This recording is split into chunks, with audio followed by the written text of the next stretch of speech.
No es un personaje que se iba a morir por la vejez, un personaje al que le ibas a ver con 80 años postrado en una cama, y no es un personaje al que ibas a ver enmarrocado. Hijo de Alan García habla por primera vez de la muerte de su padre. El 2 veces presidente de la República y líder del APRA se suicidó con su propia arma, cuando iba a ser detenido por la policía en abril del 2019, en el marco de las investigaciones por el sonado caso de Lavallato.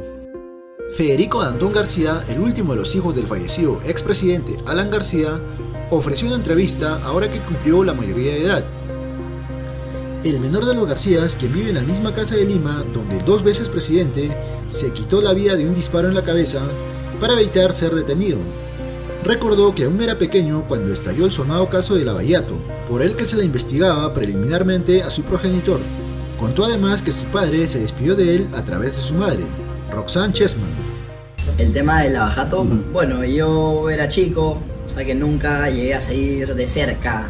Mi padre, la verdad que no, bueno, al final, ¿no?, de su vida no veía periódicos, no veía las noticias. Te imaginarás por qué, creo que las razones son evidentes. Pero como te digo, sí, pues nunca llegamos que todo ese ambiente llegue a nosotros, y mucho menos a mí. Se despide de mí a través de mi madre, con la que habla por teléfono, ¿no? Y sí, pues nada, es un poco emotivo.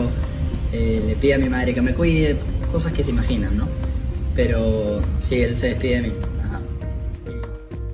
En referencia a la decisión de acabar con su vida, Federico Dantón dijo que su padre, Alan García, no era una persona común y corriente, y que si quería hacer algo era muy difícil hacerlo cambiar de parecer.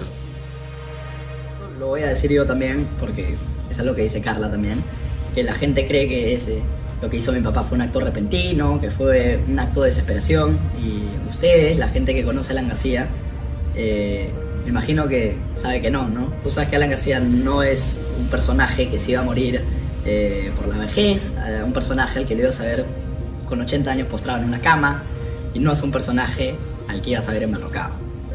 Y creo que sí, creo que ese acto ya fomenta su huella en la historia, y sí, que no fue algo desesperado, repentino. Sin embargo, remarcó que no es una persona de odios, pues así lo inculcó y además demostró su padre, quien volvió del exilio tras intentar ser detenido en los años 90 por el gobierno fujimorista y escapar a Colombia y posteriormente a Francia. La verdad que, al igual que mi padre, y algo que he aprendido de mi padre, porque no supe vivir así, es que no hay que tener rencor, ¿no? Y mucho menos en un país como el Perú, un país en el que las cosas dan tantas vueltas. No hay que tener rencor. Como tú sabes, pues mi padre vuelve del exilio y no tuvo rencor con nadie, ¿no? Y hizo lo que muchos consideramos el mejor gobierno de la República del Perú. O sea que sí, eso es una gran lección de vida que él también me dio. La vida es larga, no hay que tener rencor. Creo que todo da vueltas y que al final el tiempo pone todo en su lugar.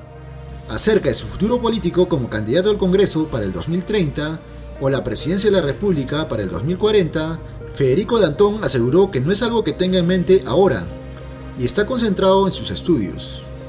Tú sabes que yo, cuando se muere mi padre, empiezo a ir bastante al partido, a ir a eventos con el partido, ¿no?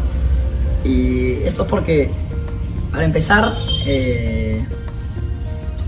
había una especie de hueco, ¿no?, que yo sentía que tenía que llenar apoyando al partido. Sentía que había una especie de obligación moral a yo recordarle a la gente quién fue Alan García, ¿no? Porque, como te digo, siento que en mí hay, de alguna forma u otra, ¿me entiendes?, está la imagen de mi padre. O sea, estoy concentrado en mis estudios, estoy concentrado en, como te digo, no estoy en la universidad todavía. Hasta hace poco el debate en mi cabeza era dónde estudiar. El partido se ha reescrito, me da mucha felicidad. Ayer he estado comiendo con Carla, hemos estado hablando del partido, y es algo que me genera mucha felicidad. Me dan ganas de estar acá también, de ir al partido.